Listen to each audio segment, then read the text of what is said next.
My name is Shayan. I lead product development for AgentNoon. For those of you that don't know AgentNoon, we've been helping serve great coffee over the past 2 days.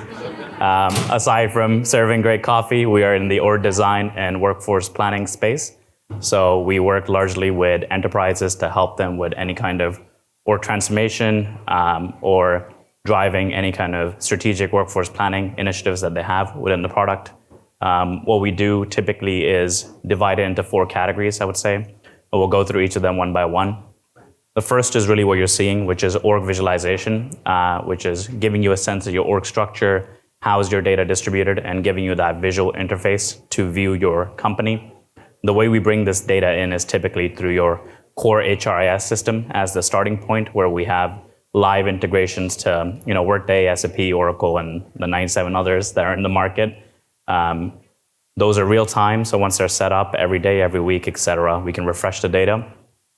On the org structure itself, I mean, it's you've seen org charts before, but we try to take them to the next level by making it a lot more intuitive, fast, and easy to navigate. So here what you're seeing is just the ability to open up different teams, etc., and see how people are located.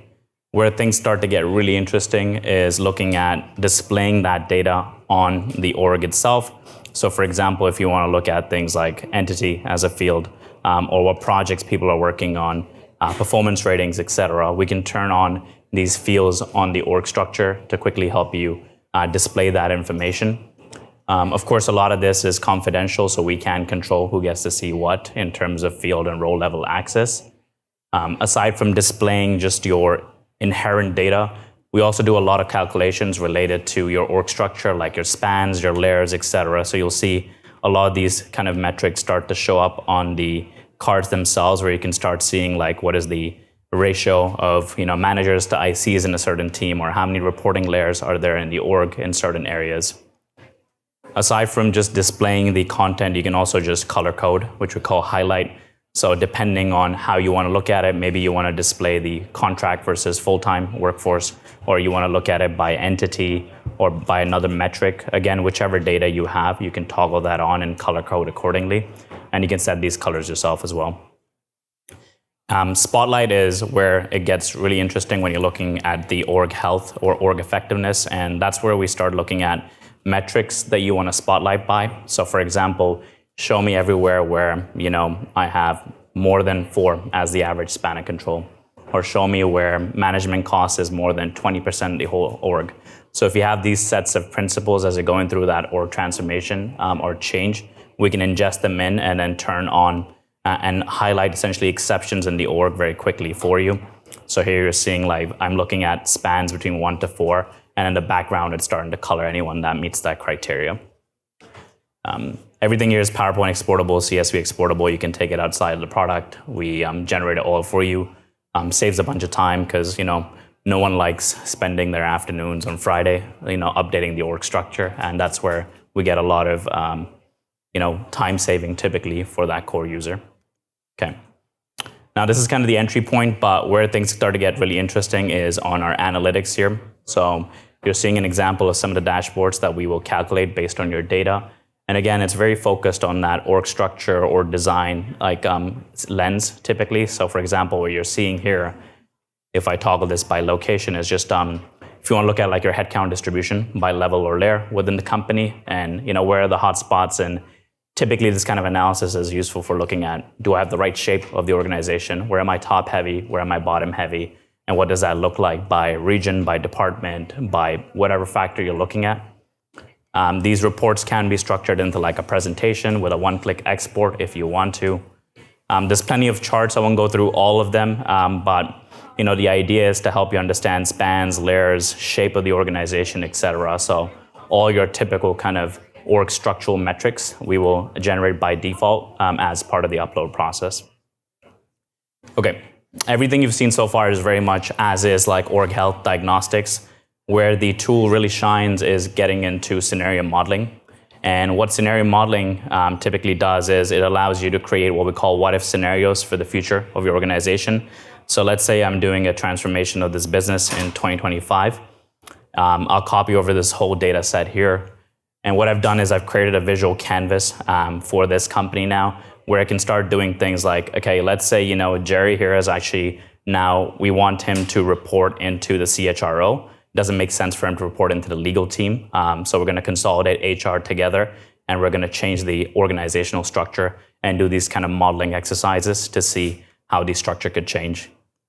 You can also do additions, people that are leaving, et cetera. You can model all those interactions. I'll show you one where I just add someone. You can see I've created like an open row. Here, typically, when you create these open rows, we can ingest your comp benchmarks, and then you can type like the grade and the level and auto-calculate the financial impact.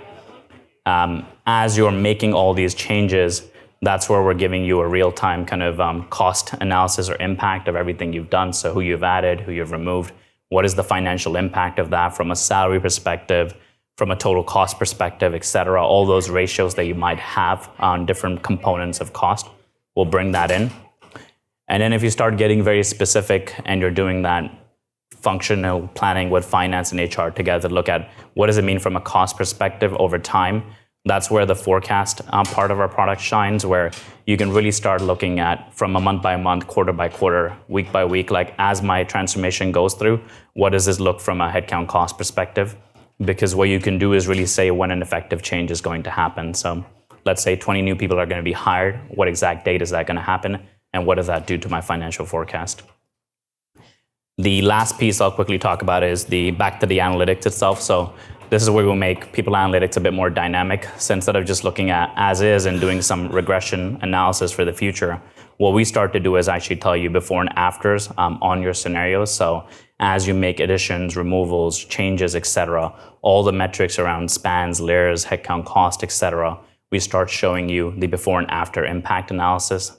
So if you have certain targets or benchmarks you're trying to get through internally, you can see how far away from that you are, and really model multiple instances of the same scenario and say like, okay, this might be one way to do it, this might be another way to do it, and let's compare between the two and look at the structural and financial impact of all of that. Okay, yeah, that's it. I wanted to keep it brief just to give you a high level, obviously, overview of what the product does. If there's questions, I'll open the floor for that. Yeah, go ahead. OTE or total. Yeah. I also look at revenue impact based on ACV or other. Yeah, so that's where we have like a whole formulas part of the product where you can set up what we call like business metric ratios or driver ratios that you might have. So you can say, look at like, I'm going to grow sales headcount at 5% of revenue, something like that. Or, for every 100 contact center tickets, I'm going to add one CS person, right? So we have the ability to create what we call formulas in the product where you can connect them to different business metrics or variables and then project out headcount changes as a result of that. Yeah. Yeah. Great question. Yeah. Yeah. I loved your thought, John. Moving it on. I have a question. Can I just move the people north of position? Yeah. Yeah, so we have the ability to separate the two. For a lot of our customers, they create what we call like blank state scenarios where they're just modeling the positions as a starting point. Like these are like the 10 roles or positions I have. And then what we have the ability to do is say like, okay, who's going to occupy that position from your existing employees? And if someone leaves, you can have the ability to say like, okay, this is an exit. This is not like a layoff where like the position's being redundant. And then you can mark that as like an open position that needs to be refilled. Yeah, so we do have that ability. Yeah, great question. Yeah. For the outputs from the tool, structure them in the ways that like success factors or Workday for like EIB loads to go execute. Yeah, great question. Typically, for Workday, we already have it like an EIB option that you're seeing as the export, which is your change logs that go straight back into your HRIS system because you want to actually execute and update the data. So similarly for SAP or any other system, we'll typically work with the IT team on their side to say like, what is the template? And then we'll just export to that template. It's very easy for us to just like change the ordering of the columns or like a certain formatting to give the HRIS team what they need to make the core updates in their platform after the fact. Yeah. Yeah, are you reliant on Workday or the other system to manage your process modeling? approval section on it. Does it have to be approved, or do you have the ability to go ahead and go through a workflow here to get this future state approved, or are you relying passing that to Workday or SAP or some other system? Yeah, that's a great question. We have a built-in approval flow. I'll quickly show it to you. So when you make a scenario, you can submit that scenario. And you can do mass approvals, or you can do like role-specific approvals if you're doing something like headcount planning, let's say, and you want to approve role by role. So I can give a justification here and say I'll just say please approve. What we have the ability to do is actually set up that workflow where we say who's going to be level 1, who's going to be level 2, how is this going to be routed in the organization in the approval flow. Typically, also for most customers, they'll have who's actually an approver and who's just a notification, they get to know that this is happening. So we do have that ability to customize it. Typically, it's also done every department in the companies we work with have a different set of approvers, so you can have a scenario-specific configuration as well. Yeah. Thresholds within the tool, so that does it allow? Yeah. Can we set thresholds within the tool so that I work within the boundaries of those thresholds? Yeah, great question.